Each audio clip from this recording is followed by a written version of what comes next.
welcoming you for a new episode of College Review. We'll talk about one more important college, that is Technical Institute of Advanced Studies, that is in Rohini.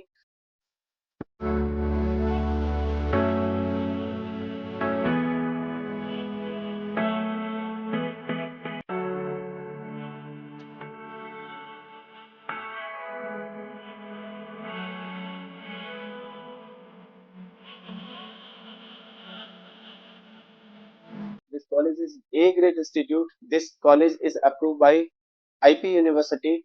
This college will give you many of the courses like MBA, BBA, BCA.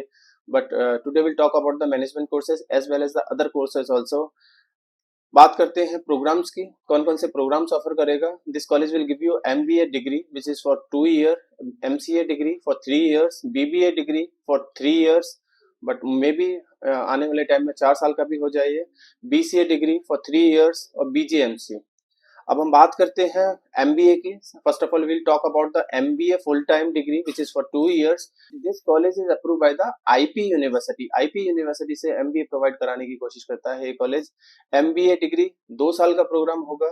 Criteria, eligibility criteria वैसा ही है जैसे कि बाकी के IP colleges का है. Minimum 50% is required in your 10th, 12th and graduation. उसके बाद आपने कैट का एंट्रेंस एग्जाम दिया होना चाहिए. कैट के एंट्रेंस एग्जाम के बाद आप काउंसलिंग में पार्टिसिपेट कर सकते हैं. काउंसलिंग में पार्टिसिपेट करने के लिए IP यूनिवर्सिटी का फॉर्म भरना होगा.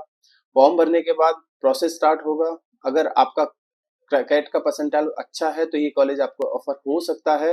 अगर कैट के थ्रू आपको प्रोसेस में नहीं पार्टिसिपेट करने के बाद आपको कॉलेज अलॉट नहीं हुआ तो CMET के थ्रू ये आपको चांस देगा. और CMET के बाद भी अगर सीटें फुल नहीं हो पाती हैं तो ये कॉलेज आपको CET के थ्रू एडमिशन प्रोवाइड कराएगा. बात करता हूँ BBA की. BBA 3 साल का है, आने वाले टाइम में 4 साल का भी हो सकता है. BBA का एलिजिबिलिटी क्राइटेरिया 10+2 में 50% होना चाहिए. इंग्लिश एज ए कोर और इलेक्टिव और फंक्शनल आपके पास सब्जेक्ट मस्ट है, होना चाहिए आपके पास. क्राइटेरिया वैसा ही है. CET का एंट्रेंस एग्जाम होना चाहिए आपके पास. अगर CET में अच्छी रैंक आती है तो टेक्निकल इंस्टीट्यूट आपको अलॉट किया जा सकता है यूनिवर्सिटी की तरफ से.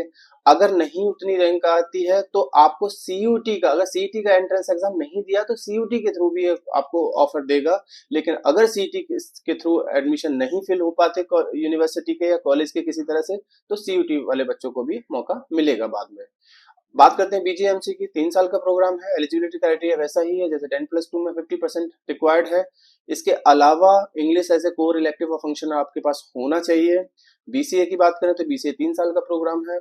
अब 10+2 में 50% तो रिक्वायरमेंट है ही. इसके साथ साथ इंग्लिश आपको होना चाहिए एज ए कंपल्सरी सब्जेक्ट. उसके बाद अगर मैं इनटेक की बात करूं 2023-2024 में लास्ट ईयर का इनटेक की अगर मैं बात करूं तो MBA में 2 शिफ्ट में प्रोग्राम रन होता था. 40 सीट्स मॉर्निंग शिफ्ट में थी कॉलेज के पास, 40 सीट्स इवनिंग शिफ्ट में थी. Total number of seats for the MBA programme was 80 था. अब हो सकता है इस साल इंक्रीज हो जाए. ये अभी नोटिफिकेशन आएगा, पता लगेगा यूनिवर्सिटी की साइड से. Department of information communication master of MCA. अगर मैं MCA की बात करूं तो सेकंड शिफ्ट में 2 साल का प्रोग्राम था. फर्स्ट शिफ्ट में 30 सीट्स थी, सेकंड शिफ्ट में 30 सीट्स थी. Total number of seats MCA में 60 सीट्स थी कॉलेज के पास.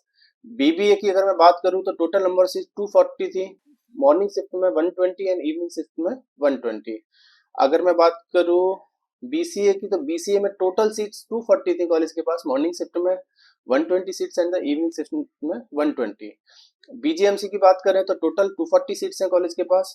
मॉर्निंग शिफ्ट में 120 एंड इवनिंग शिफ्ट में 120. अगर मैं प्रोग्राम की फीस की बात करूं तो MBA का टोटल फीस स्ट्रक्चर 1 साल का 1,24,000, BBA का 1 साल का 86,000, BGMC का 83,000 एंड BCA का 84,000 पर ईयर के हिसाब से कॉलेज आपसे चार्ज करेगा. ये लास्ट ईयर की फीस है. इस साल हो सकता है कुछ इंक्रीमेंट आपको देखने को मिल जाए. अगर मैं बात करूं ऑन एन एवरेज प्लेसमेंट्स की तो ऑन एन एवरेज MCA का जो कॉलेज क्लेम करता है 4 लाख पर एनम का क्लेम करता है. एवरेज BGMC का 2 लाख पर एनम क्लेम करता है.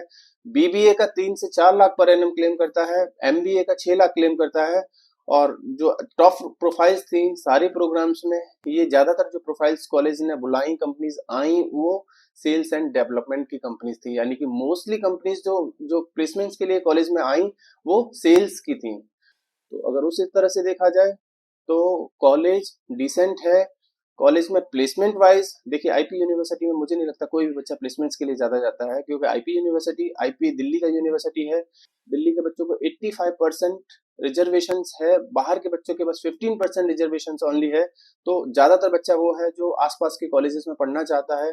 शायद इसी वजह से यहाँ पे अंडर ग्रेजुएशन के लिए तो काफी मारामारी रहती है, लेकिन एमबीए के लिए शायद उतना बच्चा यहाँ एडमिशन ना ले जितना हम सोचते हैं या होना चाहिए।